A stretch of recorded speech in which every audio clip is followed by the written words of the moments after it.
Anyways, all right. Hey guys, welcome back to the podcast. So two Raiders and a Ranger walk into a bar. Who wins? The Ranger. Us. I don't know. We do. That's why We win. It's 2 against 1, Joe. I mean, like, Fine, we I win like the those bar. odds. All three of us. those We win odds. the bar. Oh, that's true. Us against the bar. That would it would be a bad day. Joe's like that. Everybody. Joe's like that. Just sounds fun. Can we just do that just for fun? So is that what's happening tonight? I mean, let's do Squire tomorrow. We all Beat up. do that tonight and then do Squire. Well, we're going tonight. It's a pretty mild place, so I don't think we break out the big guns. No. Anyways, so right before we started, Joe said this is the first time he's ever done this. So if he's awkward through this podcast, that's the reason why. Just to set me up for success there. Yeah. He's already staying away from the mic a little bit. He seems a little shy from the mic. Well, Rangers are, shy people. Anyways, so that people can hate even more, they're gonna. I gotta say it. I'm just gonna say it because we use bad language in here. So earmuffs or turn this off if you're not doing it. But Joe, did you know because you did the project, you are a beta Cuck. Come tell me to my face. I'll rip your fucking face off. That's that. That's the thing. Like, they can say all they want. What is that? What is that second word? I've heard that a lot. Cuckold. Yeah. What is that? It's like Go ahead, Joe. I could be wrong. But I think it's I could be wrong. one of those guys who likes to watch another guy with your wife. Bingo. Oh. Bingo. Is that it? Yeah, Is that that's it? Is Yeah. it? So the guys that like to sit in the corner and watch your wife get banged by another dude. Yeah. So Yeah. earmuffs, Come guys. fucking tell me. Like, come tell me that. Yeah, That's the thing. These that's guys in will that's in never the do that. that's in the comments. Yeah. I have to give shit. Google those definitions. Yeah. I don't know. Like, So this for those guy that don't plays know, airsoft. Joe was I met Joe at the project at class 16, which was to date the hardest class. Everybody says. Let's keep it that way. Let's keep it that way. I concur because I don't ever want to do one of those classes again. I was like, this sucks. I almost rang the bell at the beach. I'm like, this is horrible, man. That was rough. It was rough. That was the wet one? Bro, they were. I don't even know how they survived. To be honest, it was bad. Ask him. Trend. Dang it. It's just It just sucked. just go. Yeah, but it was pretty gnarly weather. Yeah. Like I'm not gonna throw Mario under the bus, but Here we go. Cakewalk the next class? Mario had some good weather. You had some good weather. Yeah, no, I did have good weather. Easy to be a butterfly when there's sun. Do you know? So it was funny. Anyways, I met Joe there. I saw his tat. I grabbed your arm. I was like, all right, we'll see what this means. I was kind of rooting for you at the beginning, though. You probably know that. Anyways, and then you end up graduating company honor grad. Yes, or sir. not company honor. Class honor grad. Wow. Yeah. Taking it back. Take it back. Yeah. Yeah. Yeah. How did that happen? How to take honor grad? Yeah. Because you were pretty quiet. Same with Oh, Mario. initially- Mario was initially pretty quiet, too. Well, in the beginning, Yeah. you just let the shit wash itself out. Mm-hmm. You know, just Yeah. like, I'm not going to try to lead men who aren't going to want to be led, who aren't willing to be led. I'm just going to Right. let them leave. And then when it turns on and somebody needs to step up, Yeah. okay, here I am, guys. Yeah. You know, pull your shit together. Yeah. And I kept class leader for almost a day, which is huge. Yeah, Which is huge. yeah. It's huge. And, You did too, right? The last day, pretty much. Yeah. I think once they, I think it was like towards the last day, they just let me have the Yeah. bracelet the whole time. Ray took it off me, the bracelet off me. We were getting dunked again before we went back to the pit, and I didn't completely submerge myself in the last one, and he caught me, Yeah. and I was running off. Was that a calculated Yeah, it was non-submersible? absolutely intentional. It was 32 degrees outside. You know, I don't want to jump in a fucking ice bath and then go crawl in dirt for another 4 hours. You know, it's like, well, I can make this up. You got to get where you can get, right? Yeah, and we're running off as Calvin Brault and I, and He's a house of a man. monster. He's a monster. He's a monster. And Ray yells, "Hey, big guy!" And I thought he was talking to Calvin. And so we both ran. You have to keep your battle buddy with you. We both ran over there, and he asked me, "Did you completely submerge yourselves?" I said, "Yes, instructor." Fuck. And I knew as soon as I said yes, like fuck, I fucked up. He's like, turn around. I turned around. He touched the back of my head. He turned me back around. He took the brace off. He said, "Don't ever fucking lie to me again." That hurt more than that disappointing Ray. Yeah. Was huge to me in that moment because like fuck. Like, I know I let myself down. I know I let him down. It's just because it's that integrity aspect that you're just, you're there to suffer. Why are you trying to minimize your suffering? Well, and I think we come from a world where you kind of have to, if you're not cheating, you ain't trying, kind of thing. Well, it's There's so survival. much fucked up shit. Yeah. And irregardless, you're going to get your dick pushed in. Yeah. Countless times over and over again. There's no right answer. No, never, ever. It's just, and I don't know, man. I did what I did, and then I lied, and then as soon as I lied, my gut just like, why? Yeah. Why, dude? Why? You know? That happened in Manti too at class 18. I remember. What did he say? He did the same thing. He had an integrity violation thing, and nobody even caught him. He said it fucked him up for like half the project. He was like, he's a good dude, man. He's a good guy. He said it like ate his soul. He was like, man, he almost like broke up at the table. Remember? He was like, dude, it ate my soul because I knew. I have a confession. Yeah, yes, he almost did that. He almost had to go. Guy though. Yeah, he's that guy. Yeah, he's a good dude, man. Anyways, so it was like funny. We were trying to see who the class honor grad for 18 was because like after that we hired you as a coach for the Agoge, and then Mario graduated honor grad, and we hired Mario through a tournament of events. Listen, I would love for Ortiz to work for me, but I'm actually scared of Ortiz. Good. He forces you to level up. I know. It's a good thing. So when Ortiz when he showed up, because I always check for ears. So That's the first thing I noticed. Yeah, I go down the line, I just check for like cauliflower. I'm like, who's gonna be a problem? You know what I mean? Who's the D1 wrestler in the group that's trying to hide himself? Yeah, you're right. Yeah, they can't. No gray man in that. You know what I mean? And dude, have you ever seen the meme of like the cauliflower ears that like they try to put an AirPod in, and it's like there's like the hole is like this big. You know what I mean? No, bro, I don't know how Matt can hear. His ears are so bad. And so anyways, I'm doing the pat down, right? We're checking him, making sure he doesn't have any contraband before he gets in the, before he's gently put into the van by Steve. And and I'm like doing it. I'm like, yo, you're going to be a fucking problem. He's like, no, sir. I said, you're going to be a problem. He's like, yeah, he wasn't a problem. Even one time we were like trying to manhandle him. I'm not resisting. And he's like, well, that's when he came into that FTX. I was like, fuck yeah, I'm gonna. He's like, I'm not resisting. Slam this motherfucker. I'm not resisting. And I was like, he made it. So I was like, oh well. The one guy I was looking forward to was like the one guy because he knows the deal. Well, he's smart about it. Yeah. He didn't do it like I did. Just beat for 2 minutes. But Byron jumped on you, right? I went after Byron first, and then Byron got me. And then Steve stepped in, and that's when I threw in the towel. Yeah. Because Steve. Well, he probably had like 47 knives on him, and he had 47 knives. He probably hit me 47 times in my kidneys. He does like those kidney shots, doesn't he? Yeah, he had pillows though on his hands. Yeah, Tom DeBlas wants to fight Steve.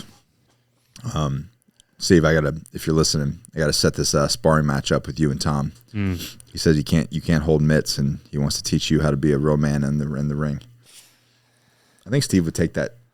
I think he would too. Steve's always down for a challenge. Yeah, I'll see Steve not taking that. Yeah, I mean, but he's taking that. He's pretty smart too. He even said like, there have been plenty of times where I'm like, fuck this, I'm out. You know what I mean? Like I'm not dealing with this fucking guy. So he might do it and then be like, oh fuck, I gotta go. I gotta go. Anyways, so that was a fun class. Other than just horrible weather the entire time. But to get people to really understand, like you are not a pussy. No. Right. And everybody, you see all the comments are on, especially that last one with the railroad tracks with that Steve posted. Did you see that one? Man, I dipped out of that one. When I saw the airsoft guy talking shit, I was just like, man, motherfucker, you play Army. You're a grown-ass man running around with toy guns playing. Not that there's anything wrong with airsoft. I think it's cool. But, like, shut the fuck up. So you were 275 Ranger. Yes, sir. So tell people what that is. America's premier raid force. Yeah. The strongest overall collectively unit. If you want muscle, if you want a city destroyed, I'd back that statement. Yeah, you take the Ranger Regiment.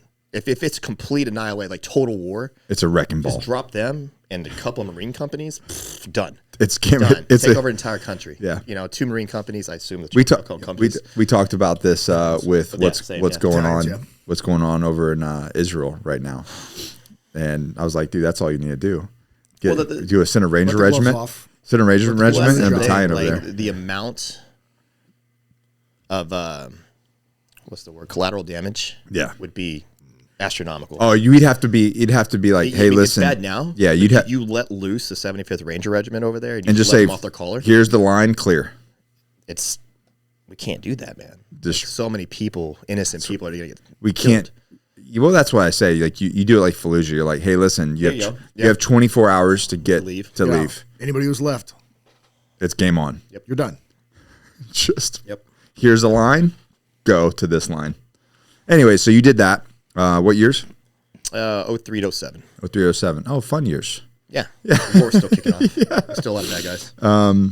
Yeah, we were over in Iraq at the same time, right? Some similar times. I assume. There I was in Fallujah. All that. I didn't do Fallujah. I know, but we were there. Yeah. Okay. And then, so my point being is this, and then you've got a successful career very successful career outside the military. Mm-hmm. Why on earth would a 275 Ranger go do the project then? Missing something. Yeah. Had a great job, beautiful wife, beautiful son. Something was missing. Mm-hmm. I was behind 4 computer screens at the office, 12, 13, 14 hours a day. Just not bred for that, man. Like, I needed to do something hard.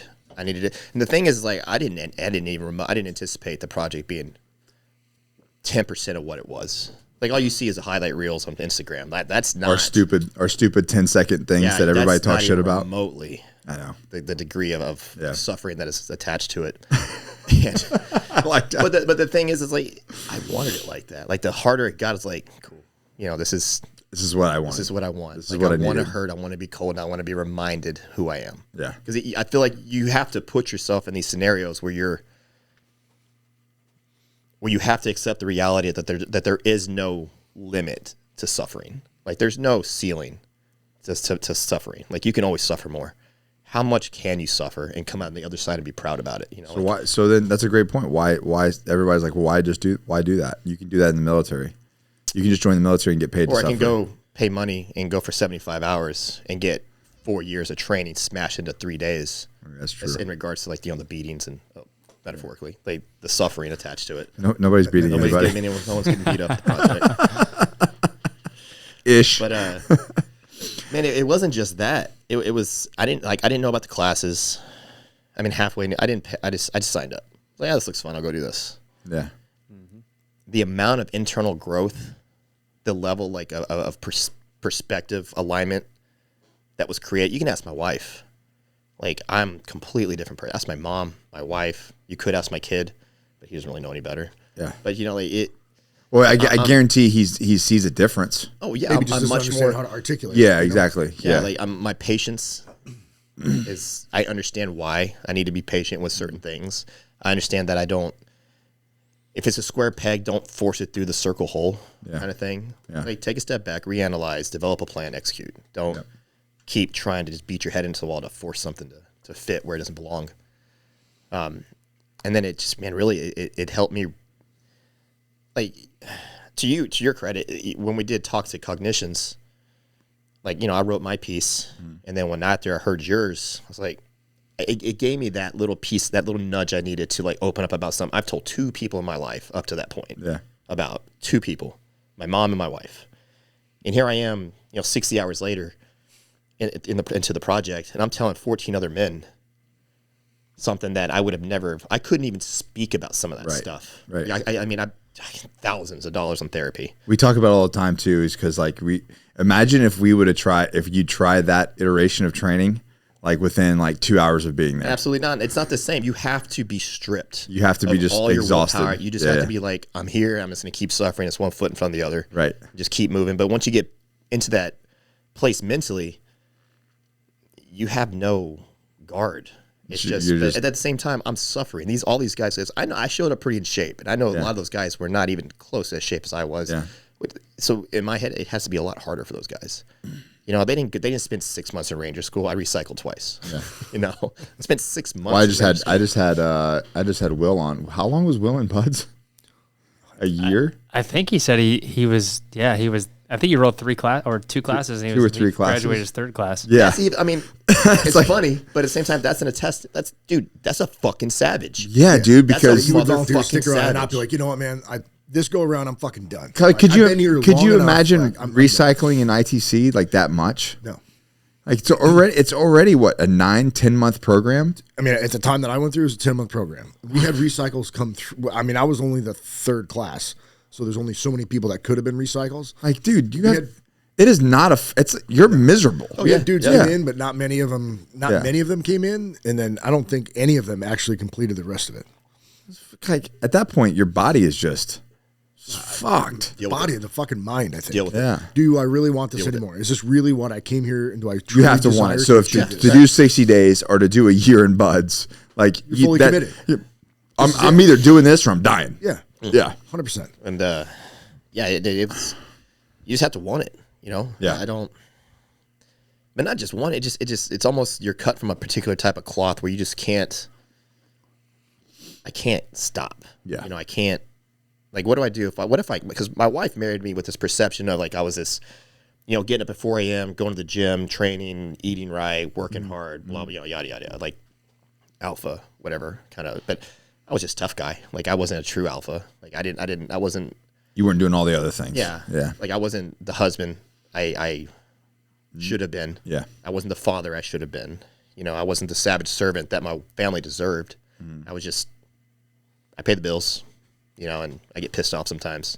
Check the box. You did what was set as an example prior to you. Right. So you think because you're providing that you're taking care of your family. Well, sure, you're taking care of your family, but monetarily, they have a roof over their head. They have food on their plates. But where's the love? Where's the Not peace? showing up in the other aspects of life. Yeah. Where's the kindness? Where's the love? Where's the peace? Where's the happy? There was no happy. It was just, all right, I got to go to work. And I'll be back 16 hours later. I'm going to be an asshole when I get home.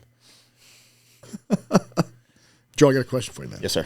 So, like, during your Ranger stint, right, and then getting out, and then you said essentially like you were the alpha, you know, quote unquote, in certain areas or aspects of life, but not in other aspects. Yeah, that's kind of where I was going Is to there pick it like up at. Yeah. If you could look back on it now, probably not while you were there because you're in it and most people can't figure it out, but now looking back, was there like a reason or justification that you had for yourself or that you could place on it of like why you weren't following through with all those other things?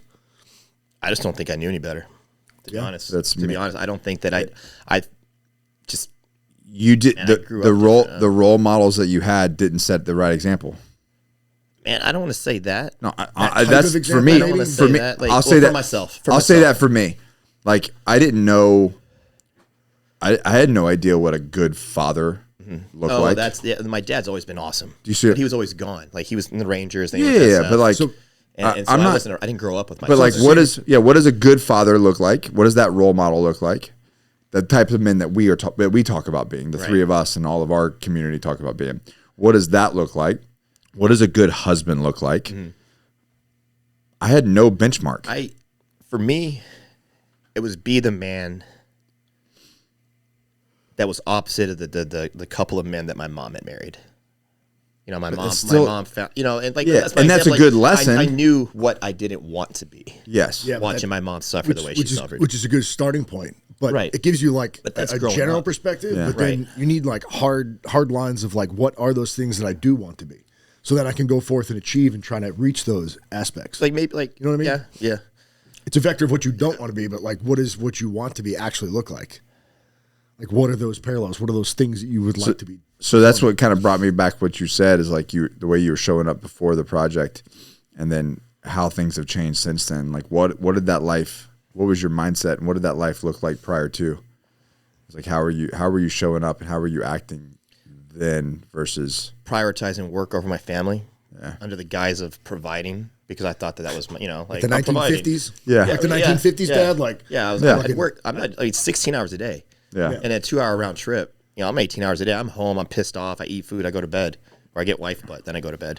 yeah, and then you repeat the process. But at the same time, I was a dick. I was an asshole to everybody in my home. I mean, and the minute I walked in, I could almost feel the energy of the house just wither away. because Dad's home. Because you'd suck it out of Yeah, suck it out and of the that's house. not it. How awful is that? It sucks to That think makes about me. because That makes me feel. Money's the only thing you were providing at that point. right, and Yeah. security. But Yeah, I mean, like, it's. I'm not gonna get it. I'm gonna do my best not to get emotional because like I can't credit my wife enough for being as patient as she was. Like, because she saw the good. She saw the good. Mine as well. Undeservingly patient. Yeah. Yeah. And and at this point, my son had moved in with us, or our son had moved in with us. You know, and Which congratulations, by the way. Thank That's you, super thank you. That's super you know, cool. like, but when his mother and him left, that left a giant hole. I was like, I got to be super dad. So every time I'd go home once a month, excuse me, for a week, I'd fly from North Dakota to Texas, and I'd spend 10 days with him. Mm-hmm. But I was just fun dad. Hey, let's go to the arcade. Let's go to the whatever. You know, and we went and did stuff. I wasn't dad. You weren't teaching. Right. Leading. I wasn't teaching. Yeah. I was just like, hey, this is the fun stuff we're going to do. Yeah. And then when he came up and I had to start being dad, I almost didn't know how. You know, and when he wanted to hang out, I'm like, but I'm busy. And then he'd come a little bit later, and then I'm pissed because I'm irritated with work stuff, or I've been up for the last 20 hours working on some project for some asshole in corporate oil field America, and he'd want to hang out, and I wouldn't give. He'd give a good example. I spent 5 months away from him. That's the longest stint I've ever gone in my life. But I did that because, well, I'm gonna get him this summer, and then I have him for 2 school years. Mm-hmm. So like, to me, in my head, I justify skipping spring break. Yeah. You know, which is the wrong answer. Yeah. But fast forward to when I go down to get him, the first fucking day I was home, I spent 13 hours on my laptop. 13 hours. He walked up, hey, Dad. And, like, this is my first time, like, this is my first day. I saw him that evening, obviously, but that was the first day I had with him in 5 months. You know, and I'm sorry, buddy, I got to finish this up. Give me 10 minutes. Fast forward, 8 hours. And even my mom's like, Joe, what are you doing? Like, this isn't, because when I come home with him, I'm always like, hey man, let's go do stuff, and then that thing, I almost had a mental breakdown because like it was just that first day, and then the second day I spent another 12 hours, and my grandparents show up who I haven't seen in 8 months, and they're just sitting in the living room, and I'm on my laptop, my headphones on, in conference calls with a bunch of asshole engineers talking about shit that they don't even need me for. They didn't even need me there for this stuff. It's a boundary issue, basically. It was a huge boundary issue, but it's a boundary that allowed them to cross, and I didn't put my foot down ever because it's corporate, oil field stuff. These things need to get done. And if I'm the project coordinator and I run this office, it's my responsibility and obligation and duty to facilitate what is required. But at the same time, not at the expense of my family. Yeah, and that's. I was going to say it's. And see that because that's the big lie that we tell ourselves that you have to do this stuff, right? But the reality is, when it's all said and done, and we make it to this proverbial finish line, which doesn't exist, but down the road in life, this finish line, is all those engineers would be the ones crossing the finish line with you, or is it your wife and your kids? Yep. You know what I'm saying? Yep, yeah. It's your family. Yeah. But are they even going to be there if you don't get your shit together and create boundaries and actually pour into them and with love and compassion and all the things that you need to teach them?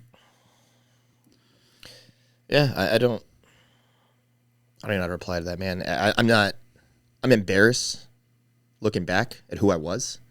Yeah, it's me. I am. I think all of us. I'm genuinely and I still apologize to my wife. Like, I'm sorry for the last 12 months. I'm sorry. Yeah. But like after the project, man, like it's like almost something shifted. The clarity. Like she had this perspective that I was like this, like nothing's gonna break me kind of man. And I knew that if I had quit the project, like how can I look my wife in the face and tell her that I was that guy. Yeah. How am I gonna? And every if anyone tells you they don't think about quitting, they're full of shit. Yeah. Full of fucking shit. I thought about quitting every time Steve opened his mouth, like fuck this, I'm done, I'm out. Yeah. I'm out. But and then I don't. But do you know when Mario thought about quitting? Probably when Steve threw his backpack in the ice bath. No, it's actually funny. So did you see the picture of me sitting in the pit, just like looking down, like all sad? Maybe, probably. Yeah. So we had our shirt. I think it was after like an ice bath and stuff. We were just sitting out there, and I was just like, I feel like I want to quit. I put them in a cigar shape and just with their backs to each other because they were just ate up. Oh no, I watched. Ate up. We all watched. Ate up as a football bat, man, the whole We time. And I was watched. like, you know what? I think they need some time by themselves to work their shit out. That's what the pit's for. And so we put them in the pit, and it was like what, dusk. It was, And yeah. And so it was cold, and the wind was like the sun was setting, wet, so it was, yeah. and they were wet. Yeah, yeah. So they had no shirts on, and we just set them in a cigar shape out there in the pit, back to back, to let them. And I backed everybody off because I wanted them to kind of quietly whisper each other to like figure their shit out. And there's a picture of Mario, and he's just sitting Indian style in the pit, and he looks so sad. I'll put it on screen for everybody. He looks so sad. He said that was the moment. He was like, fuck this. I want to go home. Well, You should frame that picture. huh? You should frame that picture. Yeah, you should. okay. Yeah. As like that reminder of like, hey man, I almost fucking did. I had a glimmer of a thought. Yeah. Yet I did not. Yeah. And so like you can, you know you can fucking persevere. Yeah, it could be like a reminder. Yep. Yep. It's just funny. What were you thinking? Fuck. I think because everything was kind of like we weren't doing anything. I think it was just kind of like almost like shit was catching up, and you're like, "Fuck." That's what the pit does, man. Yeah, dude. But we You're were just suffering, sitting. but you're No, suffering at such a low but pace. we weren't actually in the pit though. We were just sitting there.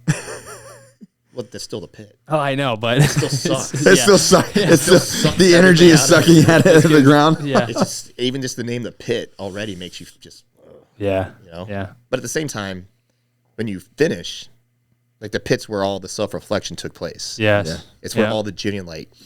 Because the first time in your life, you don't have to worry about anything. There's nothing to worry about except what you're doing right there, and it gives you clarity. Because you're like, I don't have a phone, I don't have a watch, I don't know have what any. time it is. There's no time it is. I don't know what's gonna happen next. So it's just me and my fucking demons. Yep. What type of man do I want to be? You know? Yep. Yeah. Anyways, good little insight. I really think that there's a lot of growth attached to physical suffering and the reflection that takes place in that, the physical aspect of everything we did. Like it sucks, sure, yeah, you know, keyboard warriors can say what they want on Instagram, but they just don't. If they don't get it, you just don't get it, dude. Yeah, and I that, don't have to tell you, man. You don't get it. You can run your mouth all you want while you fucking sit there and eat Cheetos and play video games in your mom's basement into your 40s. Like I had nothing for you. I don't care. I don't even acknowledge it because you don't get it. You just don't get it. You're not cut from the same cloth. You're not gonna. You don't get it. You're not the kind of man that's gonna build America. So, and it's kind of amazing. Like I watch the graduates and what happens to their life afterwards. Just the networking alone, like just the people that you have like in your network, and that kind of led you to joining us on the coaching staff of the Agoge. And so, what's that experience been? Phenomenal, absolutely phenomenal. Like originally when we had talked on the phone, You wanted to join? I wanted to join. 'Cause I just need. Because I'm back to corporate, Yeah. you know, and I'm just like, and I'm another fucking rat in the rat race. I wasn't like lower man. I was like upper middle management, but you get shit on. Yeah. You have to explain to these guys why these guys are fucking up, or anyway. And I just was over it, you know. And at some point, everything shifted. You know, I in a meeting and in a kickoff meeting, you know, like plant manager, engineer, a big meeting. I said, you know what? Close my laptop. I said, fuck this, and I just walked out. I quit. I quit. Like legit. I opened the door, walked out of the fucking. And you were making and money. just for everybody to hear this, you were making like high six figures. Yes. Yeah. Yeah. Well, I mean, middle, the lower end. High. Just say it. I guess Com- it's not high. No, but compared to people, what people's perception Oh, yeah. is Yeah, is that case. fucking good. Yeah. You were not wanting for much. No. Yeah. And Like but it just 5-6 times the national average. Yes, bro. Yeah. yeah. Probably. I don't know. Probably. What is the national? What is the nat? 36,000. Oh shit. Yeah. Yeah. That's what I'm saying. Like 10 times. That's what I'm saying. But that's my exact point. But my point is like unless all the other areas in your life are good, like money don't mean shit. It doesn't. It really doesn't. Because my home was unhappy. I was unhappy. I was unfulfilled. You know, I could send my wife anywhere on the planet. You want to go to Paris, babe? I'll send you to Paris for a week. But I got to stay here and I got to run this office. You know, I just had enough. So I closed my laptop. I walked out, and I had no idea what I was like. Fuck, what am I doing? Yeah. What am I doing? Like, I don't have a backup plan. I don't have this. I don't have that. Oh, we're talking about the Agoge. I'm sorry. No, you're okay. So, but that was that. I think it was within that helped me give me the Agoge helped me make that decision. Because when I started working and talking with other men about their problems, it helped me stay aligned with the things that I need to do. My my privileges to my family. It's a privilege to get up and provide for your family. Yeah. You should be, if you don't wake up with a smile knowing that you get to provide for a woman that has your back through absolutely anything, and for a son or a daughter, in whatever case, that you're going to be able to mold in a way that they don't have to have the same hard lessons you did, that you get to pass on something to them that is worthwhile. Like, I'm not passing off alcoholism to them. I'm not passing off an addiction problem to them. I'm passing off guidance on how to be a good man. Yeah. You know, you defend your home, provide for your family, love up your wife, love up your kids, and just pay your taxes. Go to work and just build. Just keep moving the needle forward. Don't get me wrong, I don't like taxes. I'm going to try to not pay my taxes. You know what I mean? I get what you're saying. You know what I mean? You know, and so when I quit, and excuse me, backpedal again. So I was talking to you on the phone. I had every intention of joining because I just needed that again. Because like I slipped back into that. You know, I started slipping back into it, and it was hard for me to pull away from it because the money was so good. You know, and then I felt stuck. And so when I talked to you, and you offered me a job, I was like, oh, absolutely. You know, cool. I mean, that's a lot more than I was anticipating. I was just here for the 2 Zoom calls a week. You know, like I just need someone to help me reset myself every other week. You know, every week. And now, man, I get to do it daily. You know, and now it's just where I live. It's not something I don't want to say I don't need help. Because I genuinely believe after the project that men absolutely need a tribe. Yeah. You can't do it because I was doing it on my own. I'm in bumfuck North Dakota. Well, that's one. Like, I think that's one thing over. You know, when you talk about, let's look at the macro plan of demasculating men in America, right? What was really big pre-70s? Lots of men's groups in various different ways, whether it was through the church, whether it was a community, whether it was you know, a lodge or something like that. It was very normal for like certain days of the week that the man would get off work and then have to go to this thing and commune with a bunch of other men. But that's not a reality anymore. No, it's not. It absolutely should be. Like, but it was like the majority of the population of men had that. Now, is there still things like that? Sure, but it's way less common. And because of the phones and internet and things like that, they've given it the opportunity to pass that by. Because I could just do this, or I just need this, or just fill it with something else. They fill it with some bullshit. They fill their privileges to their families with other bullshit that's self-induced. Like you're selfish. Yeah, you're a man. Provide, protect, and love them. But like you said to the tribe thing, like we absolutely, like, you know, you take away society. What did men do? They would get together, they'd meet, and they'd go hunt fucking an animal together. Tires. Right. With sticks. You know, with sticks. Yeah. Now like we have places. And granted, we have fucking gluten allergies now, and we used to fucking kill giant tigers with fucking sticks. Yeah. And now you can't eat a fucking peanut. You know? I mean, the peanut allergy might be a little different, but you know what I mean? Yeah. I agree. But you're right. That is the point. And then when you're out in the jungle or out in the woods with a group of men, you're like hanging out. So that was one thing I forget where I heard it, but that was like there's a communication and an interactable bonding that is a very stark difference between men and women. Yeah. And men, typically we need to do something, right? Like I invite you over to my house, and even though we're not mechanics, like maybe we're fucking wrenching on a motorcycle or we're gearing on an engine to a car. And then as we're moving the mechanical aspect of whatever it is that we're doing, then we talk a little bit. We open up a little bit. We just you don't come to the house and pour a bottle of wine and sit in the bathtub together and fucking talk about our day. That works for them though. Like, but men need a communal thing that they're doing. And that begins to start to crack our shell to open up. It has to be work. So it's funny. Like I'll have somebody come over and we'll get to talking about something. I'm like, oh yeah, the Jeep is having this issue, and next thing you know, we're out there figuring it out. We're out there like, well, let's just go. Let's go fuck with it. What are we doing? Let's go fuck with it. You know what I mean? Yeah. Let's go look at it. You know, or there's an issue here. Like there's, you know, whatever it is. But you're absolutely right. There's like this inherent need. There's an issue. There's a big fucking issue. It's a gap. It's a gap in your life. You have this huge gap in your life, you know. And Allie's been real because of how busy I am. But that's the reason why, like, you know, I like pouring into the project, because it's not just me pouring into a group of men. I mean, I get the same thing because I get to be with all of those guys. That's why I go to the project still. That's why I love being a part of the Squire or the right. Crucible or the project. Like, that's We're about to run it in 2 weeks. Yeah, there you go. The Crucible in 2 weeks. We'll be right back here doing the same exact thing. And then like today is a beautiful, like I get to clear my schedule. And then today, what do? We had, I don't even know how many guys were in the gym. 20 plus. Fuck, dude. Like 20 dudes. I anticipate there being that many people. 20 dudes in here, and that dudes that volunteer for no payment to come to help support the Squire program. It's tribe. Right. And then it's like, they're like, what are we going to do? Well, we're going to show up early. It's going to work. We're going to get a freaking workout in, you know. We'll start moving equipment around. And then we'll start moving equipment around. So like we get in there for 2 hours. Some of the young guys, the young men that already graduated Squire come to help. So they want, of course, you know, they want a shot at the title. So we get to roll with them and beat them up a little bit. And then, beat you up. And then, yeah, beat me up. Got tapped today. And I did. Little kid caught me in an armbar.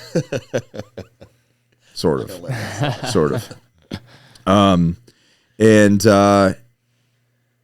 what a beautiful moment. And then I get to have a really beautiful intimate moment with Malachi, talking about, you know, not having a father, growing up without a father, but then him, you know, kind of realizing what type of man he wants to be as he's entering adulthood. And like, dude, you're in the right place, bud. Holy shit, what a better freaking place to be around, right? Like, you're in a room. Yeah. You have access to all of us. You have access to all of us, and that's what I told him. I said, dude, all I said, same, but not exactly. Kid, you've got a way ahead home. of us. Way ahead we didn't have. I didn't get my shit together. And 38. And that's 38, what. 38 fucking years still old. working on it. And I'm never not gonna be, but. But that's what I told him. I said, here's the deal, dude. You're putting a lot of pressure on yourself. It's like, we didn't have these role models. We didn't have these guidelines. Fuck no. You know. But my point to all of it is like, how awesome is it to be in that gym with that group of men lifting weights by itself. Yeah. It's just so awesome. It's uplifting. And then tomorrow we get to create the whole thing over. Oh, it's and times 100 tomorrow. To text to a whole nother level, to a whole nother generation of young men. Like, and then help their fathers understand their role. You know? Yeah, sometimes I do. I think that, and you saw that last Squire program out in Black Site. Yeah. But I think a lot of times the Squire program, and it was for Ed, who's running the logistics here. He said the Squire program was probably more beneficial for him than it was. Well, I fucking hope so. No, that's how it should be. I mean, they're the ones that are supposed to be. They're the leaders. ones leading the home. Again, I say supposed to be. And absolutely. hopefully will be, right? But they need to like implement the tools and stuff that they're going to learn. Because it's one thing to show a kid how, like, you show him the way. Yeah. But if he doesn't have that guidance, he's 12 or 11, 12, 13. Yeah. They're going to get influenced by their friends at school. They're going to get influenced by the internet. They still need that solid foundation. The influence should be from the father. Right. But when they get home, they're being raised by a family that lives by a particular value, a particular trait. Like, this is how we live our life. Yeah. We're good people. We do right. We take care of ourselves. We stay in shape. We live by a code, live by these values. And if you don't, that's where you're going to end up. I mean, I'm not going to keep rambling about that, but like that, if you don't have that, you're going to end up like us in your mid 30s, pushing 40 until you finally get your shit together. If that you even get your shit together. The gross majority of them don't. And then they make excuses. They make excuses. Why? Did you see my rant video? I got pissed off of the internet. Probably. I've seen it all. Dude, this guy is drinking half a handle of freaking vodka. He gets in here. He's like, I got 2 kids. I want to be a better dad. And he's like, and you know, I'm like, dude, I commend you for reaching out to me, right? And he goes, I'm like, okay, here you go. This is what we need to do. I was like, you need to get in here. We need to start setting some goals. We need to start setting some guidelines of like what your do's and do nots are, some non-negotiables, right? And then let's build a plan and start executing. Yep. Join the mentorship group. Yep. Went off. You're a scam. You're scamming people, blah, blah, blah. And talking about it was just too expensive. $2.99 a month. Stop drinking, bud. How much money are you going to save? Half a handle a day, bro. calculate that out. That's a pretty even if penny. you cut that to a quarter handle a day to start things off, that should be enough. You know, Right. like but that's not a. That's and not a I legitimate just excuse. went off on them, but you're consciously choosing Right. this toxic thing you're doing that's bleeding your family out. But unfortunately, that's what men do, right? They just make the gross majority are just going to make excuses. Like Mario's not to throw. I don't know. Hopefully, your friend doesn't listen to the podcast. I don't care either way. He needs to hear it. Okay. So you had a cop. Yeah, he does need to hear it. You had a former law enforcement officer, right? That I forgot what it was, smoking or something. Yeah, he was overweight. He's overweight. He since he graduated, he's been gradually gaining weight, just like we all do. It's the same thing I did. So he reached out to me, asked me how much it was, like what it's about, everything. So I explained everything to him. I told him the price. He said the same thing. He smokes, he vapes, and whatever. He does both. Yeah, I know. He stinks and he's a nerd. So I told him the price. He goes, bro, I don't have $300. And I'm like, okay, stop vaping and stop smoking cigarettes, and I can guarantee you'll have $300 to pay. Or just cut one of them out. And I was like, yeah. He goes, he says something about, oh yeah, I'm spending it on cigarettes and a wedding. I'm like, okay, so you stop smoking, you fucking lose weight, you look great, or you look great and you look great for your wedding. Like, why do you not want to fucking do that? And then he just never responded. But here's the thing: is like, and I love the book. Did you ever read? Before the project? Did you read Outwitting the Devil? Yep, that was my favorite one. Isn't that amazing? Did you do the audio one where they did? I did the audio one. Better. It's yeah, actually better. I did the audio I like one. how they have the devil has his own voice. Yes, like, that makes it work really well. But when that book is so old, man, and when it's spot on. When I heard about the control mechanisms of all those, like how they use vices to control you, it made me go like, done. I don't want to ever be like fuck a vice of anything. Right. Like I'm out, bro. I'm like I don't want to be part of that system, and that's when I hear. Like when I hear what that is, and when guys DM me and I hear those excuses, I'm like, fuck, dude. I just want to shake them because I'm like, they're still in the Matrix, man. Yeah, bro. Like break free from that shit, man. Yeah. Like there's another way. And it's just, oh God, it's frustrating. It's frustrating because it's frustrating because they're going to pass that on to their children. Yes. And then that's the next and generation. It's like, how do we make the next generation of society? Someone's got to fucking cut the head off. Yes. How do we make this thing better? If you don't like it, you didn't like what you received, and you're bitching about kind of where you are right now. And then you look at your children, right? Like this is what we were talking about the other day. Is like, what would you value in a man, someone who's your friend or someone that you would look up to? Like, are you teaching your child those values? Yes or no? And more than likely, you're probably fucking not, or you're not, or you're accepting a lack in those characteristics because it's your son. Yeah. Or you're just too fucking lazy or not intelligent enough to figure it out. Now you're going to create another generation, and then you're going to leave it on that kid or many of those kids. It'll get progressively worse. To be those ones to figure it out. Right. Like there's no the can down the road, man. There's no right in the ship if we allow all that to continue on. That's where I feel like we've just with the Agoge, with Josh, and here's the thing, not to be, and we're not hypocrites because I've done it all. Dude, I'll raise my hand and fucking own up to whatever you want. Everything. I've fucked up all kinds of shit in all kinds of areas. I overdrank. You know, I ran around with women. I did all of it, dude. I did all of it. Mm-hmm. So like. I get it, but I just made a decision to be better. And how much is life better? Oh, it's harder. Yeah, but it's harder so you can have that better. Yeah. It's harder so you can create better for your kids. Exponentially better. Exponentially. You get better, so is it really harder? That's what. Or are you just leveling up the level of execution? Yeah. Life is harder because you're constantly pushing the needle. You're constantly doing hard things. Life is do exceptional things and have exceptional things and beautiful things and be able to do fun stuff. That's the hard work you're putting in, is so you can benefit really greatly. Because I think of Andy Garrison, one of our tier 1 clients. You know, he was having a rough week, and it was kind of cool because I said, well, yeah, you're having a rough week. You could be back at your old corporate job, doing that job, getting underpaid, and going home frustrated to your wife and being miserable and being unhealthy. And he like responded back in voice text. He's like, yeah, fuck that. That's all it needs though sometimes. Yeah. I said, remember, reminders. You had a rough week because you intentionally are driving forward and making your life better. That's why it's a rough week, because you've got the foot on the gas. That's why you had a rough week. But if you take a step back, you had a rough week because you chose to have a rough week, because you're growing your business, you're dating your wife, you're being a great father to your kids. That's why it was a rough week. It's for me, it's not so much that it's rough, it's hard. But it's doing the hard that creates the good. Yeah. You know, and then the hard is not really so much hard anymore, but just because it just becomes who you are. Like, I don't know how to not wake up at 4 or 5 in the morning anymore, take a cold shower, go do something stupid in my garage. Right. You know, if I don't do that, I took the L already for the morning. Joe does do stupid stuff in his garage. Yes. He's like, what's your workout thing? I don't know. Whatever makes me hurt. And then I finish. That's what it is, man. I don't have a plan. You actually program for other people, but you don't program for yourself. But I know what I need to do. Like, I need this particular modality trained today, so I'm going to pick this 150-pound sandbag up 100 times and push it above my head in 5 minutes. Like, that's my goal right now.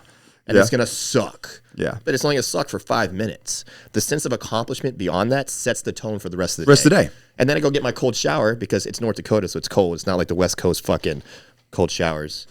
You know. Dude, let me tell you. Ding, ding. All you California boys out there.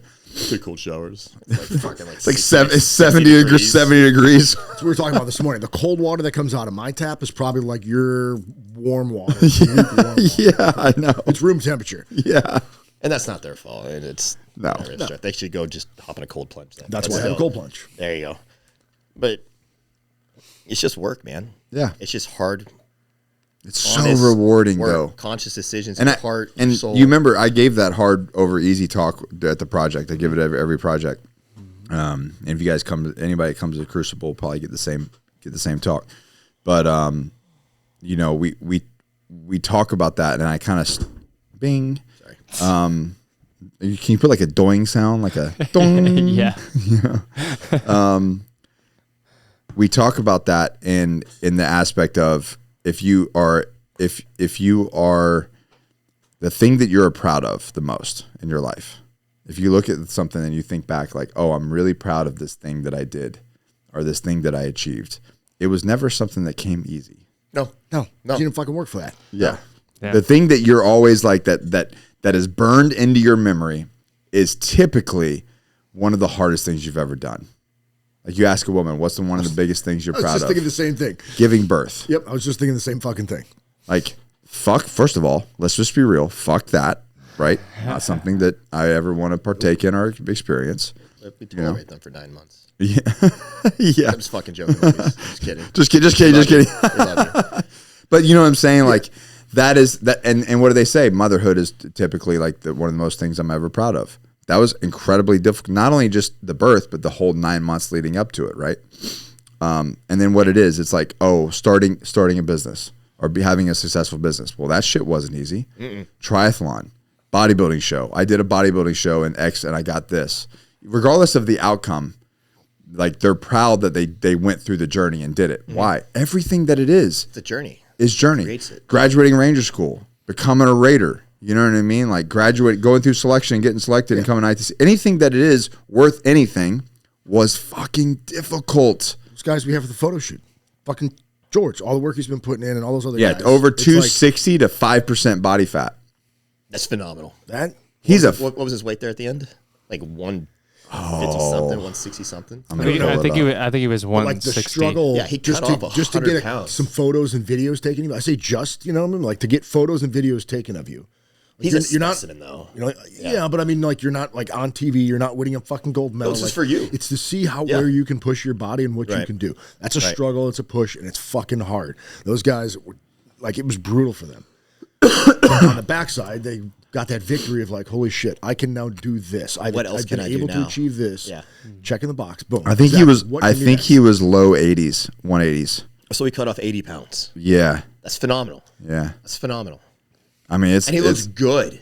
Oh, he looks bro. great. He's His shredded. physique is ridiculous. He's got fucking back abs. He does have back That's a abs. good Did you thing. see that? Yeah. It was It's a thing. And I said, George, how did you get back abs? I mean, I coach him, but I was like, how'd you get back abs? He goes, I think it was from the heavy front for so long. Once I got rid of the fat, I actually had muscle. I had muscle back there from carrying the gut around for so long.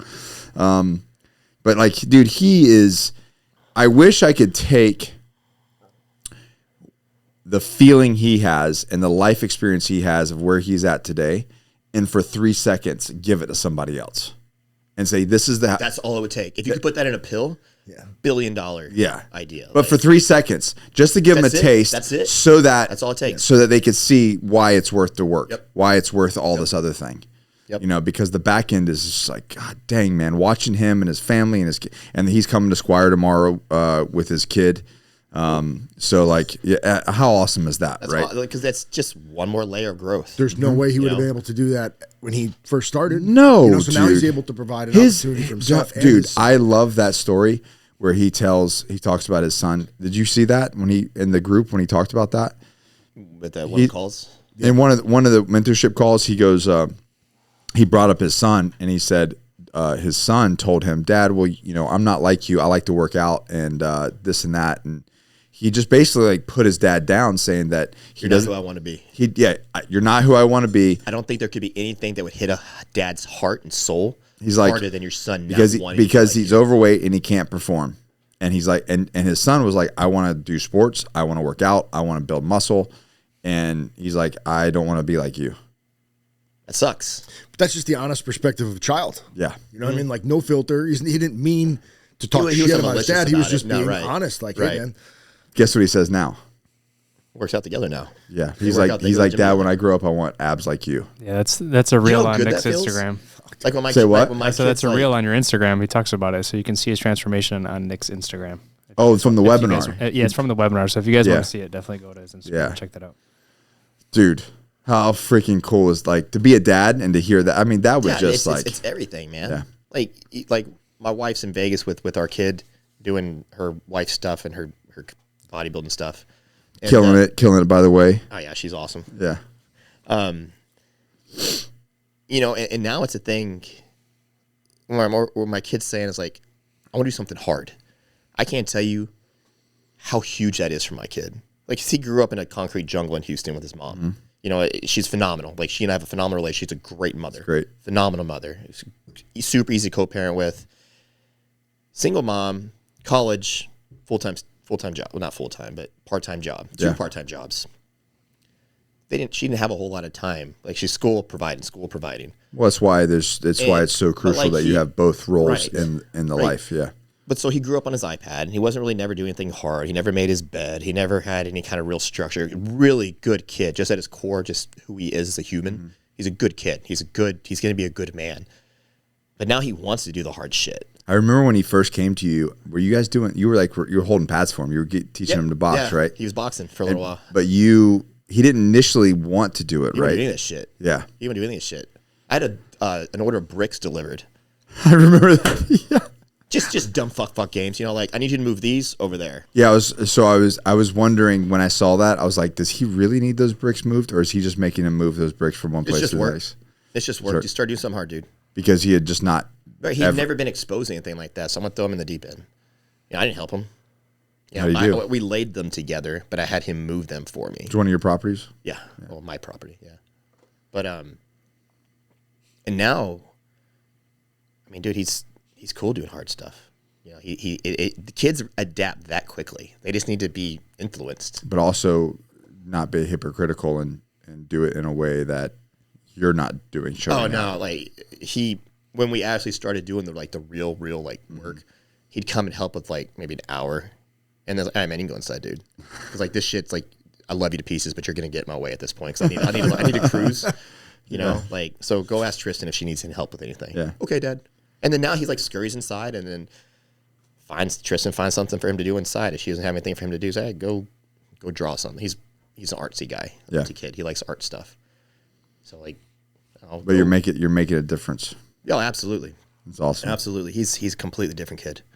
Completely different kid. Just because he's got that male influence. He's got, I'm not implying that a woman can't raise a son, but at the same time, they still need that testosterone. They still need to like go grapple, go do something hard. Go. Well, I think that the best way to say it is, mothers turn babies into boys, and then fathers turn boys into men. Generally. And that's the way it's supposed to be. Right.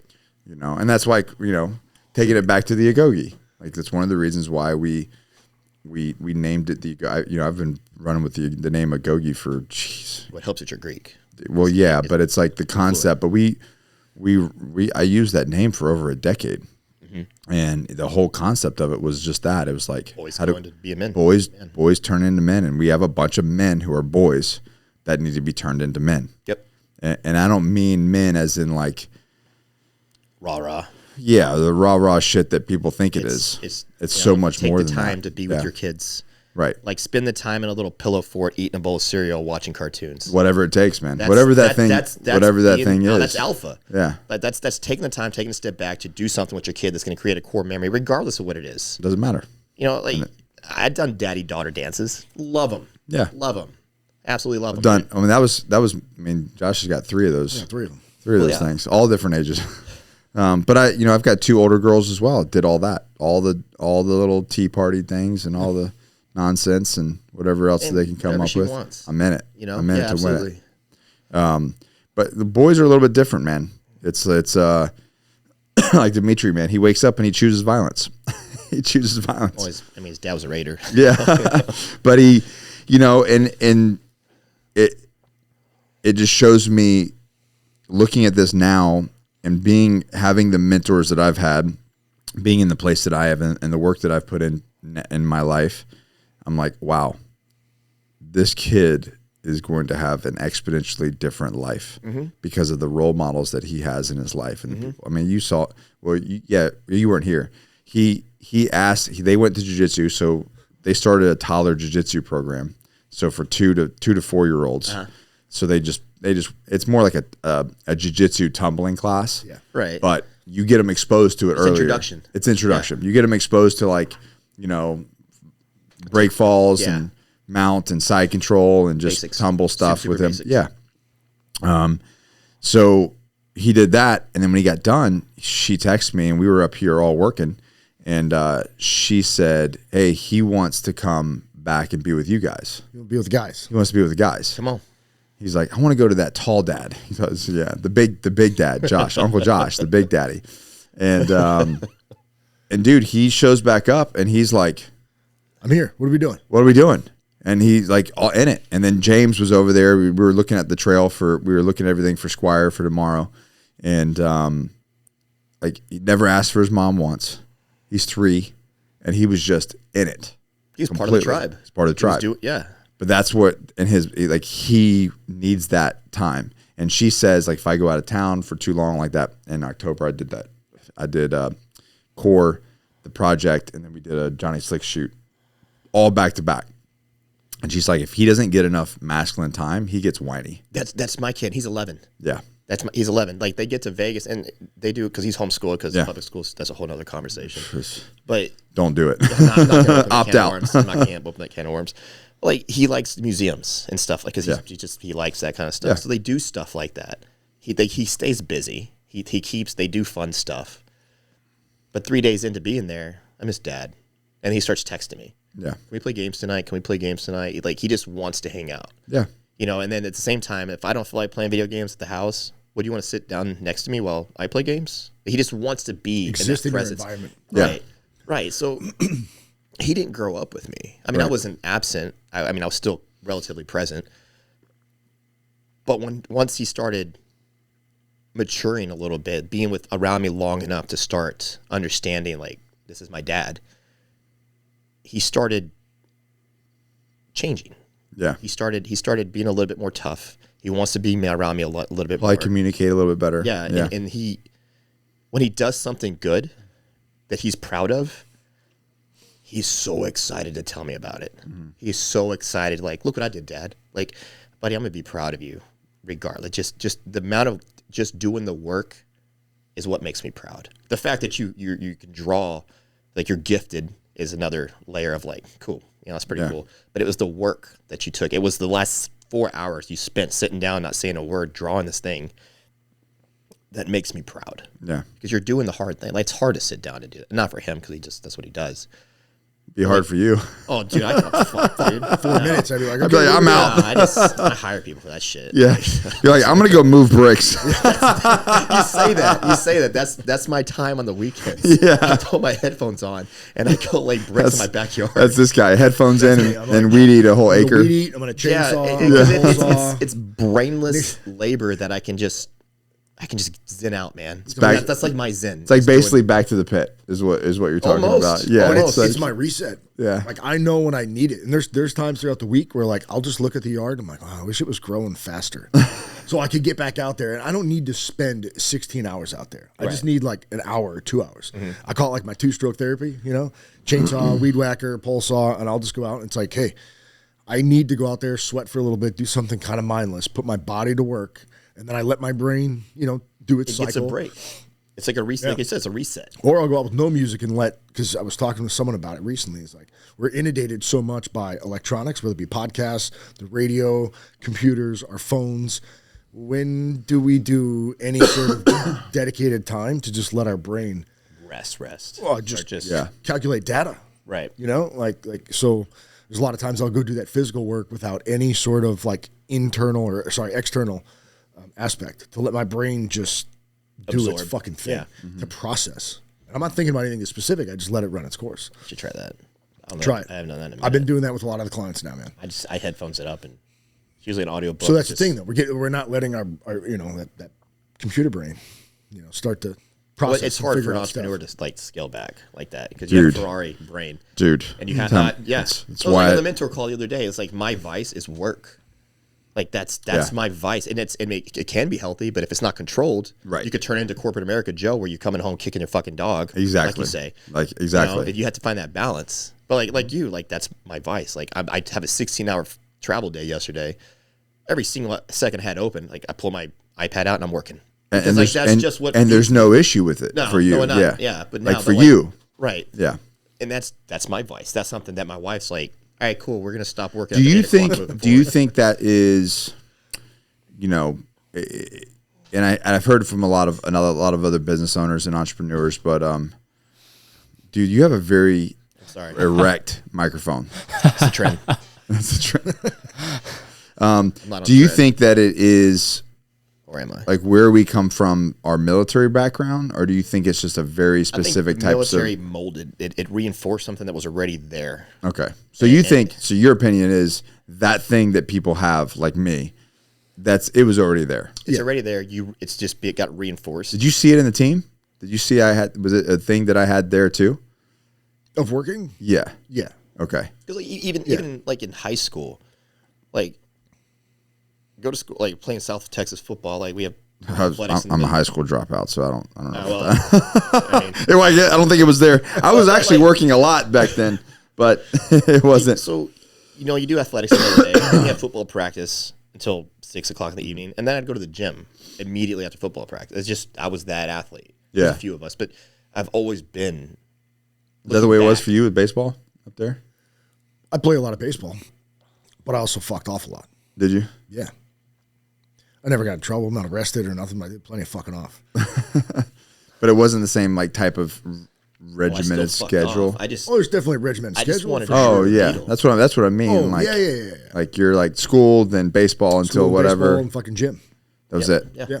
Yeah. But like football or whatever. Yeah. Looking back, I'm like, well, that same work ethic I have today is just refined. Yeah. And it's structured in a way where I can apply similar effort, but generate significantly more output. And now that we've gotten older and we're intelligent, we want to figure out ways to make this machine more efficient to increase more output. And if we feel like we're not moving the needle, we're not progressing. If we're not progressing, we're stagnant. If we're stagnant, we're falling back. Yeah. And I think for men that are in the Agoge and like us, you have to continuously progress. Mm-hmm. But at the same time, you need to understand that there's a point where you can all right, I can hit pause here and progress my family. Mm-hmm. I can hit pause here that's creating all this to go, feed this, and this. And now we have it structured at my house. I mean, credit to my wife for laying the law down, so to speak. I was working too much. Even on a Saturday, I'm up at 6 on my laptop. Yeah. I'm gonna go in the garage, do something real fast, I'm gonna go hop on my laptop, and she doesn't get out of bed till 7:38. She's like, "You been in here all morning?" I was like, "Yeah." She's like, "Okay, so let's go get a coffee and go for a drive." Because she already knows how that day is going to go if she doesn't take control. She just lets you go. You're just going to keep fucking working. Right. Yeah, exactly. So like, and then it's going to end up having a negative ROI. Right. So like the thing is like that's a vice that she's helping me with because like it's if the needle's not moving, what am I doing? And the issue with it that I have is I get a lot of intrinsic value from working. Mm-hmm. Like I do from my own like my own self-worth, my own soul. I get a lot of intrinsic value and I feel good when I win. And win for me is like moving the needle on things, on everything, right? But I had to like, and the reason why that this is like the reason why I talk about it is because the same thing for me. I had to retune kind of what that value looked like. I talked about that years ago. I know, years ago. I tried. I tried to talk about that years ago. Because Josh was always on me like, you need to go take a break. He's like, I'm like, let's go put those paddle boards in the water. You know what I mean? Yeah. And but now look at where you're at. Yeah. Now look at where y'all are. Like you have hundreds of men that you influence to be better, and by them being better, they're creating a better generation later. And you know what the biggest thing that helped me was the concept of this right here. If I coach you and I say, hey, if you're working 40 hours a week, you're making $500,000. Hey, if I tell you how to work 60 hours a week and what to do in those 60 hours a week, I'll make you $1 million. And you're like, okay, cool, I can do 60 hours a week. That's nothing. Okay, next year I come back and go, okay, you're going to work 80 hours a week. You're going to make 1.5. And then okay, I did that. And now I'm going to get you to 120 hours a week. And then you're going to make $2 million a year. At what point do you go, it's not worth it? When you push me to 60. My my goal was to turn that 500 at 40 into $1 million at 40. Yeah. But that's my point is it's not about the time it's not about how much you're working to trading time for dollars. It's efficiency. It's efficiency and scalability. Yep. And that's what I want. And now like, cause I got out contracted for about 1.5 years and then, that's a different story, but contracted for 1.5 years. Not that something was stolen, but there's a little bit of a raw deal. I did very well. Yes. They took something, did very well with it. I got the shake hand. But that was the catalyst in my brain that was like, oh, if I can do that for somebody else, I should be able to do it for myself. And of course I thought it was like 6 months, a year, I'll have this wrapped up, all figured out. Took me a decade, but whatever. But the reality was I realized that it was going to do it for myself. But at that time it was like, I just need to work harder and more instead of scaling. And I was the typical guy. If you want something done right, you got to do it yourself. Jesus Christ. That's the wrong answer. Wrong. That was me up until recently. Within the last maybe 2 months, I just started delegating. That's now stupid. I delegate. And I'm like, okay. Don't you feel like that's it now? Once you break free from that thought process, I just filled it with more stuff. but the things now our output collectively is dramatically more. It's dramatically more, and typically what happens is when you let go of the vine and you start delegating, you focus on your 5%. That's your zone of genius, and anything that's outside of your wheelhouse. I think it's an ego trip, though. Yeah, I do. There's no way that you can do it better than I can do it. Right. Because of whatever justification measure model I want to put in place. No, exactly. It's a fucking ego trip. It's a huge ego trip. As soon as you can bust that thing down and realize that there might be someone better than you. There is someone better X, Y, or Z, and you're really good. There's somebody better than you at all of it. Like there's a specific avenue that's yours. Yeah. You can't cover the full spectrum on your own. Right. But it's an ego trip when we think we can. Right. Because I'm the one who can fucking do it, so I'm going to do it. And no one else can do it as good as me, and I'm just going to pull the bootstraps up, and that's what fucking tough guys do, is we just do everything. No. It's the wrong answer. Yeah, that's going to get you right into an early grave and a divorce, and your kid's not liking you, and you'll be fat and overweight. 120 hours a week, making whatever a fraction of fucking whatever that is, because you're so stressed out, you're taxed, you're above and beyond anything. You're not fulfilling yourself anywhere else in life. That's exactly right. Giving all of your shit to all your supposed loved ones. Yeah, because it's totally fucking fucked. Yeah, that was me. I'm a recovering non-delegator. And I can almost remember every single time I've said, if you want something done right, you do it yourself. Wrong answer. Like, what a fucking douchebag. Train somebody how to do it the way you want it, then you pay them accordingly. Dude, you can hire somebody that already knows how to do it. Like, hello, enter Mario. I don't fucking know.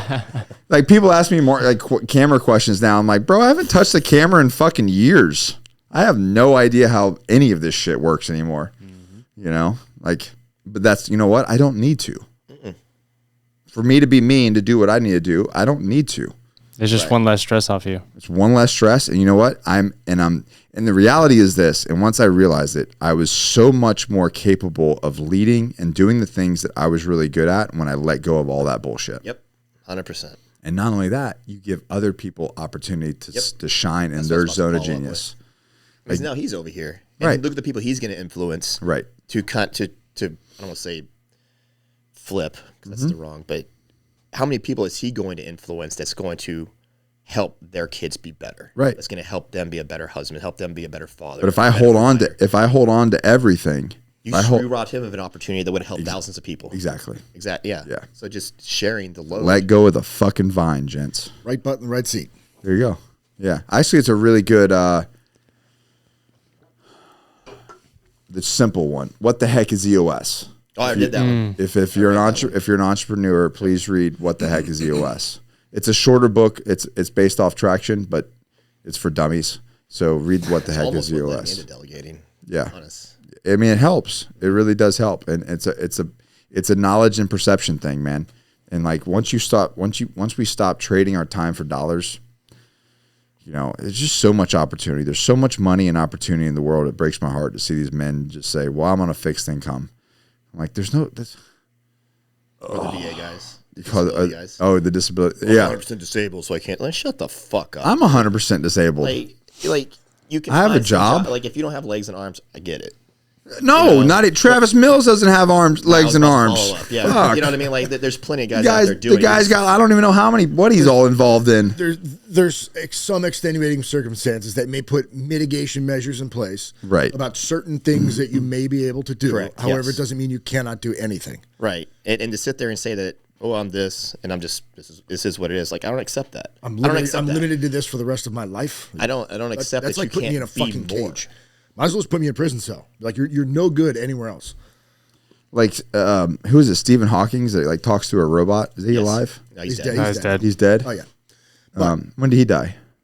I think a few years ago. Yeah. Oh, I'm late to the party. Yeah, you Sorry, are. Stephen. Well, you're not into astrophysics. So. But my point being is like the guy talked through a computer, right? He's a freaking genius. That's a good. Yeah, I'm absolutely. sure he got paid a lot of money. a lot of money. Yeah. To just think through a computer. Like, But I'm a vet, and I'm 100% permanent and total disabled, and so I can't work. Sorry, gents. I'm not going to go down the VA route. Never mind. Yeah, I'm not. I have a. I'll go down that route. I just don't want to. I think at times, to be quite honest, though, what it provides you is an opportunity, maybe, to be able to do other stuff, or for your time to be able to do other stuff. Yes, it's going to help you dude. develop another part of your double down, psyche, triple down, quadruple down on top of that. Yes, that's my point. You did the thing. It sucks that you have the issues that you do. I fucking deal with them. I'm 41. I'm like that 19, you know, or that 2000 Honda Accord, you know. Whoa. I know, but I got like 600,000 miles on my bitch. You know what I'm saying? Mine's got 300,000. But you literally. But my point being is like I get it, dude. I understand. I've got all the aches and pains, man. I understand. That's the reason why I fucking sit in the sauna. I get in the cold plunge, and I do all the things that I still do because object in motion stays in fucking motion. You know, guess what? Sitting on the couch and being fucking 50 pounds overweight and not doing anything doesn't help your fucking elements at all. And then everyone telling you that they get it. It's okay. That they feel sorry for you. It's okay. okay. Just sit down. No, it's not okay. It's not okay because you're not happy. You're depressed. You're full of anxiety. You sit at home and you just sit there and think about how sad your life is because what are you doing about it?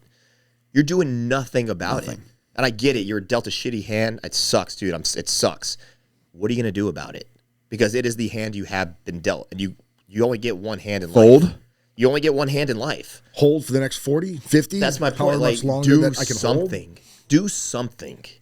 anything to start feeding your soul in a You know way that's who- going to help you progress Now- in some manner as a man. Now, granted, I might have taken it a little on the aggressive side, but the first person who taught me this, and Josh and I did this. We worked with vets years ago, and I'll be honest, I coddled him. I was like, oh, and I was going through my own stuff too. That's where the book came from. But I was like, it does suck, and woe is me, and like, patting their back and be like, it does suck. I'm sorry, but you're going through all this stuff, blah, blah, blah. It was Carl Munger. Oh, He was like, you know him? know the name. Know the name? Another Ranger, big mentor of mine. Great dude. Incredible human. Like really amazing human being. He's the executive director of Gallant Few, and pretty much just dedicated. Since he left, he did some corporate stuff, and then has just dedicated his life into it. He's like 65 now. No. Yeah, bro. 6-pack. I mean, he's in the Agoge. 6-pack, jacked arms, climbs fucking V10 point whatever shit. Mike's. Bikes like hundreds of thousands of miles, like ridiculous, dude. 65 years old. A testament to you guys. But anyways, dedicated his life. But he's the one that told me. He goes, Nick, listen, I get where you're coming from, but what are they actually like? So their life sucks, sitting on the couch complaining. Right. Is anything going to change by doing what they're doing? No. You're creating You allowance. regress. You Yeah. get further. You get You're- further into that allowance. hole. That's basically what he said. He's like, you're allowing them to continue on this thing. He's like, if this isn't working and you're expecting a different result, like you're just an idiot. Like you have to like actually maybe get off the couch, maybe go start to the gym, go do something, change your environment, change something, change one thing and start executing. And it was really him that got me. And then of course I took it like times 100. And no, I stay on the Oh no, times yourself. 100. I thought you meant for the guys you were working. No, I took it times 100. I'm like, dude, listen, if you're gonna sit, that works for if you, you're though. gonna sit there and tell me that your fucking life sucks, your kids suck, your wife suck, no, motherfucker, you suck.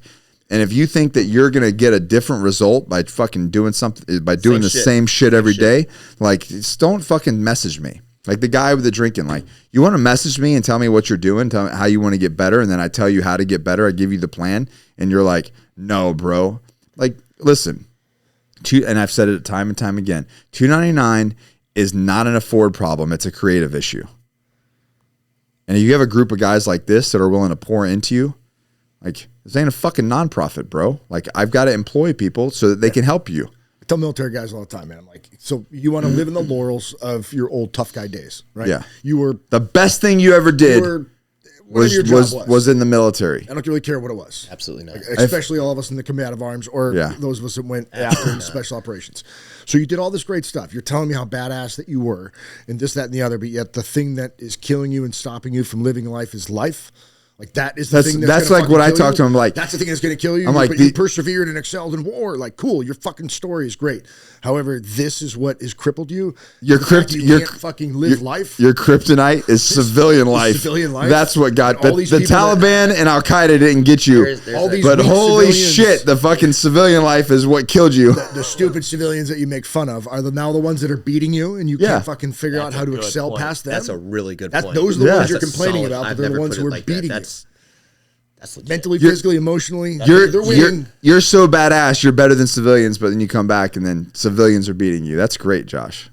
Yeah. Yeah, that's awesome. That was It just phenomenal. confuses me. I'm like, and again, it's gotten the best of us. Like it's like raise the hand. Like it's I've I'll been there. bitch, moan, and complain about certain aspects. of it, 100%. right? But like when you begin, But to no see the more. other side, no. I made the decision years ago. I was like, okay, this is not gonna be me. You know, no one owes me anything. Nothing. It's not the Marine Corps' job to make Nick a fucking great civilian or entrepreneur or a great dad. It's a warfighter. That was it. That's when it. I decided to leave, You're done. Thanks, that bye. was it. Their responsibility for me was done. It was up to me after that point. Yep. And people go, oh no, we served this time and we deserve this. You can say that all you want, but the reality is, no, they don't. They don't owe you shit. They don't owe you VA. They don't owe you anything. Yes, we all get it and everything, and that's a nice to have. But the reality is, you fucking volunteered. You signed up to say, I want to go do this job. And let's be real. The three of us in this room, we picked those jobs because we fucking wanted them. And we wanted to do that job. So don't fucking get it twisted that you fucking are some sort of victim or whatever of a situation, because I know for him and I for sure, you don't get thrown to Ranger School by force. No. You have to fucking volunteer for that shit. You don't go into RIP by force. Once you're in the battalion, like, no, you're going to Ranger School, bud. Well, yes, but I know what you're saying. But you didn't go. You didn't go like you're going to RIP. Right? Oh no. Like that's. I mean, I wanted to do. You're going to. Exactly. I mean, from when I was a little boy, I was telling him this morning. What do you want me when you grow up? Be a ranger. Like since I was a little boy, I want to be a ranger. Like but no one forced you to do that. I grew up wanting to do. Yeah, that. exactly. So like, don't on the back end come out and say like, oh, I'm a this and this and they did this, motherfucker. You volunteered. You fucking volunteered. And now you're feeling sorry for yourself, right? Like that's not the reality that you live in. You can deploy away from your family for, like, let's say they're big army or big military, not special operations, and they deploy for 12 months. That's raw. I mean, like, sure, we deployed 90-day rotations, but you did. Yeah, I know we did. Jesus Christ. No, I know y'all don't. Y'all are different. We basically just move overseas. We would do 90-day rotate, but we would do 90 on 180. So 6 months, out of every 12 months, we're gone. Yeah. If you're in regiment, you're gone. 6 out of every 12 months, you're there. Yeah. So you're gone quite a bit. These guys are big army, regular army, or military. My brother did that. He did 12 to 15 months away from their family. Two or three 12-month stints. And then they come back, and I get it. It sucked, but you're home. Be grateful you're here, and make something of your life. Yeah. Do something productive. Provide to society. Build a family. Don't wear the shirt. That's not a productive thing. For God's sake, if the best thing you ever did was what you did in the military, it's a good catalyst for growth. It's something good to refer back to as like, this is where I learned a lot about myself. I would not be where I am today if I did not same. if I not do what I did. But I'll be damned if I'm proud of it. It's on my shelf. It's proud of it. Isn't how I identify myself. No, it's not going to be the best thing I ever did. Absolutely not. Not a chance. Nope. Vince had a really good story years and years ago. Probably, I don't know, 2016 maybe. Right, when we were doing that seminar? The seminar, yeah. Yeah. And he was talking about it. He had a story, and he was like, man, I realized at one point in time that I did not want to be the old man sitting at a bar. Oh, I like that one, yeah. And the only story that I had to tell was war stories. Something that happened 50, 60 years ago. It was like the only stories that this guy ever had throughout his whole life. I didn't want that to be the only chapter of my life that I ever opened a book on and talked about. That's a waste. Yeah, that is a remember. That's a real thing. It's like the whole Tony Soprano thing. The lowest form of conversation is remember when. Yep. Yeah. I don't. You're on the grand scheme of things. You're only here for a split second. I mean, if you don't. I talk about this. Sorry, Joe. I talk about this a lot. Josh and I were on a team together starting in 2009. Yeah, I think 2009 to 2012. Basically, when I got out, and then whenever you got out. Yeah, 2012. And then we started officially working together in 2017 again. I mean, we never really lost contact, but it depends on what capacity. But like 2017 USMC Prep came out. Oh, the first actual in that capacity. Yeah. In that capacity, and official like work, like business capacity. Yeah. Nonprofit work for years before. That's true. Yeah, the nonprofit stuff for years. Anyways, rarely have him and I talked about the good old days. Yeah, we don't either. It won't be the spark of conversation. We don't either. Never. We're always talking about what's next. We don't. What are we doing? What are we doing now? What are we doing next? What's the next thing that we're building? What's the next thing that we're doing? What's the goal that we're putting on the board now? Like, our conversation is about the future and what we're doing now. Same thing. I have a buddy who's a 1st Battalion Ranger. I ended up running into him in North Dakota. He was an engineer, petroleum engineer. And he and I don't talk about any of that stuff. We don't talk about shit from regiment. We talk about building companies. We talk about business. We talk about our family. We talk about... We don't identify as that. It's part of who you are. I don't need to relive it. Yeah. Like, because it had its place. I'm appreciative for what it provided. And now I'm in this part of my life where I'm growing this, this, and this. That sure stemmed from that, but that's not what got me here. It was all the work between here and there Exactly. that created what I have today. You know, so Yeah, I'm grateful for it, but I don't accredit everything to that because it's still, you still have to maintain that work ethic. You still have to maintain that discipline and consistency to a structure. Yeah. You know, you still have to keep moving the needle. And if you leave the military and that's when you stop moving the needle, you get out at what, 22? Let's say you go in at 18, you stay 4 years, you're out at 22. What are you going to do for the next fucking 60 years? Talk about how cool you were. That's stupid. For fucking 4 years. Because like if you're in your mid 40s and you talk to me and the only thing that you're going to talk about is war stories from 40 fucking or 20 years ago or 15 years ago, and that's all you got to talk about, but you're cool. You got some cool war stories, but you're a fucking loser. Kirk actually brought that up. He went to some Ranger breakfast get together. Yeah. And he almost didn't want to go. And he goes, Nick, you know, he called me today, by the way, told me to tell you hi. He goes, dude, I had to go. And the reason why I had to go is because I felt like if I didn't go, all they were going to talk about was the good old days. Someone's got to fucking break the mold. That has a time and place, though. Like, if it's like a rendezvous and all your buddies are getting but together, he doesn't want, like, the thing is like, what do you gather out of that? What do you gather out of to relive a little bit with your old buddies? But if that's where the conversation continues, but that's where it goes. After, that's a problem. That's where it goes. But it's one thing to get with your buddies and I don't think barbecue so. Yeah, and sure. talk a little bit here and there because they haven't seen this guy why in not? 10 years. But not yet. But talk about what you have going on now. You already know. But those side What's the conversations, goals? like the war stories last 20 minutes. No, they 15. don't though. That's Oh, the problem. If That's your perception because of where you're at. For those that don't have the same, The ones that are if it's an all evening, the ones kind of that are 20 it's to exhausting. the ones that are 20 to 60 pounds overweight, and they just sit around. Oh, remember when and this and that. Remember this kid did this. And and some of the shit I don't want to talk about. You know, there's some things that don't need to be talked about. 100%. Ever.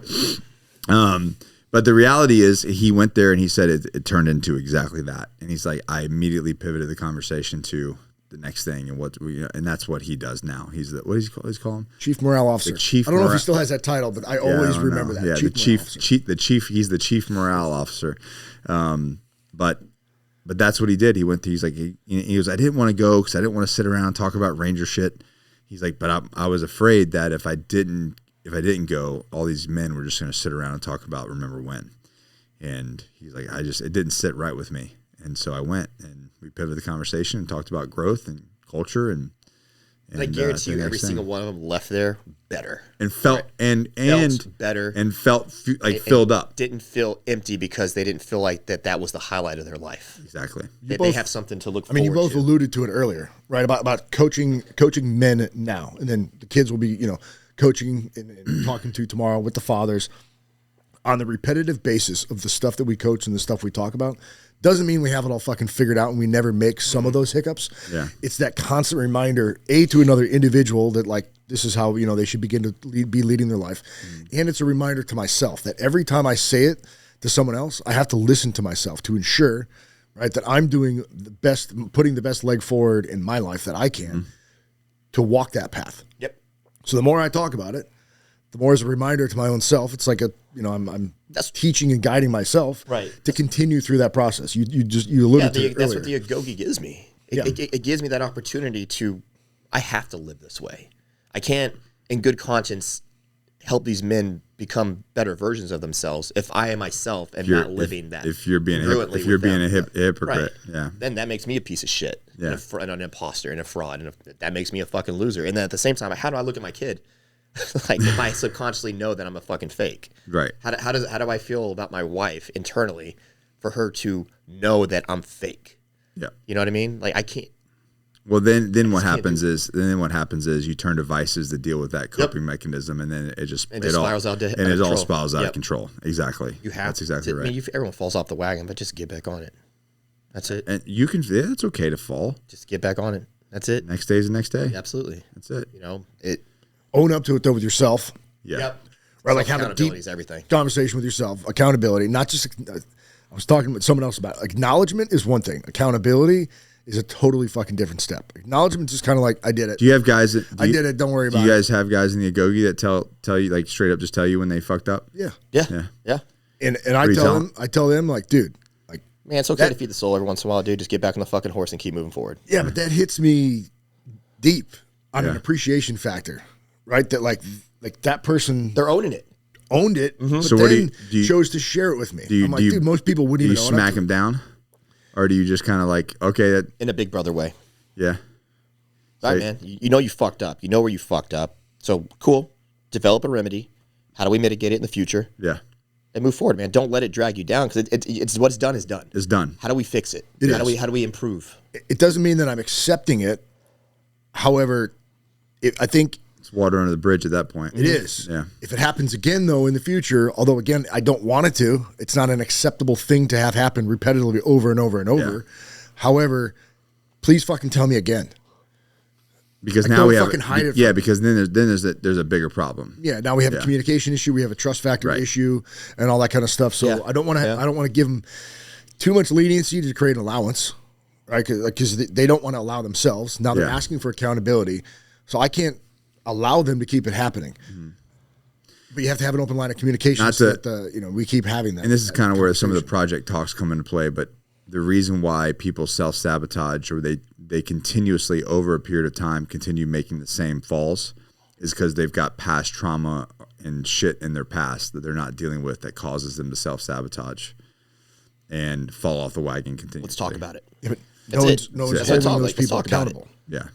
But it's like, well, and you got to deal with your shit. Yes. Yeah, you got to go deal with your shit. Yeah, The talk reason about it. why, Figure it out. And the reason why, well, I did 20 pounds and then I fell off the wagon and came back. It's because you're not dealing with your real shit. You're not dealing with the root cause of the problem. You got to deal with the root cause of the problem. Figure out your emotions. Figure out your past. Figure out your traumas. Deal with all that shit so that you can fucking put that to bed for once and all and move past it.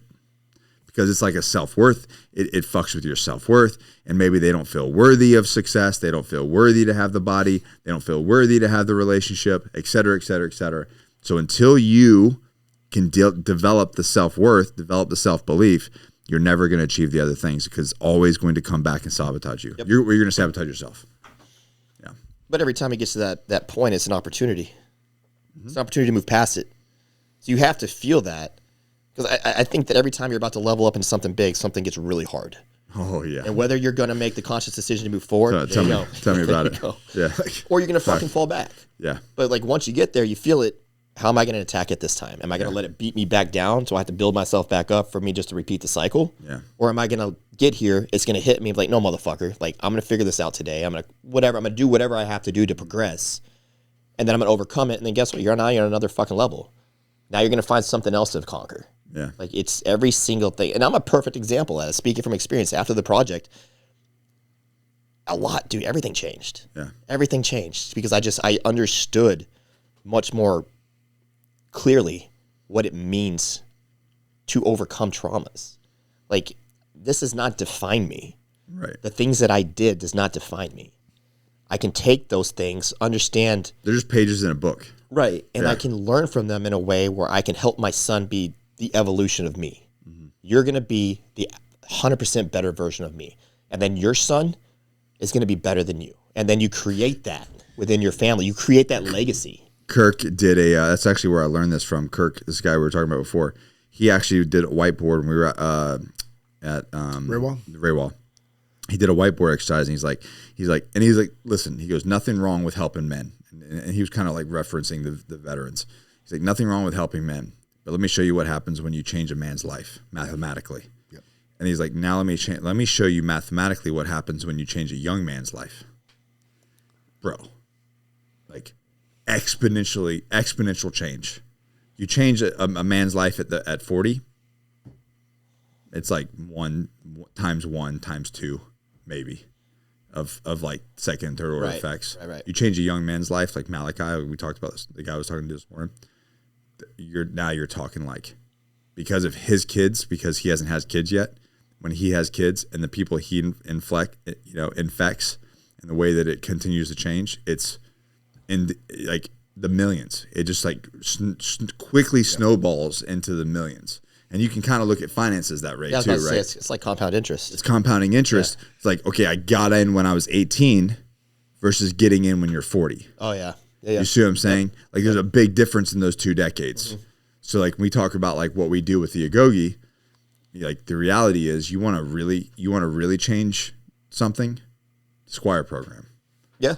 Like on a mathematical side of things, you change just half of those men, it would do exponentially better than what we're doing with grown ass men at scale. So it's a lot of guys to talk to. I mean, if not just for yourself, for your fucking kids. Yeah. All right, we got to get back over there. Back to the gym, the compound. Compound, is that what we're calling it? The Squire compound now. Tomorrow, the shopping mall. Yeah. Mario, you got anything else? Any announcements? Crucibles. When's this going live?